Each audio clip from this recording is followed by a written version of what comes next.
Hello, my name is Katherine Wright from the Department of Literacy, Language, and Culture in the College of Education at Boise State University.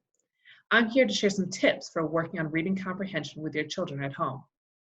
No matter your child's age, grade, or reading level, comprehension is the ultimate goal of reading. And good news, it is the most fun part of reading to work on because you get to read with your child and talk to them about the books you're reading. For example, this is one of my favorite children's books, Leonardo the Terrible Monster by Mo Willems. Even if your child isn't ready to decode this book on his or her own, you can still read it with them and talk to them about some of the great features in this text. For instance, on this page, Leonardo is trying to find a kid to try to scare, and he refers to the process as trying to find the perfect candidate. This is a great opportunity to talk about this vocabulary word, candidate, and ask your child what he or she thinks it might mean, and maybe talk about where else they've heard this word. Not only will this deepen your child's understanding of the text, but it will also introduce this new vocabulary word.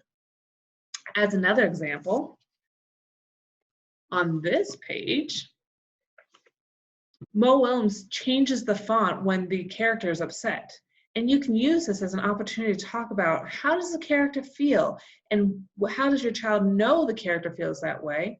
And then maybe also talk about why the author decided to format the writing in this way. Pointing out that there's an author behind this book who made decisions is also a great way to remind your child that he or she too could be an author one day. Practicing reading comprehension is also fun because it gives you a chance to introduce your children to some of your favorite reads. Some of my fondest memories of reading come from reading A Wrinkle in Time by Madeleine L'Engle with my mother, long before I was ready to decode the words on my own. We talked about the book as we read, we made predictions about what might happen next, and discussed how the characters were feeling throughout. My own daughter is only 10 months old, but when she's old enough, you better believe we'll be reading this book together.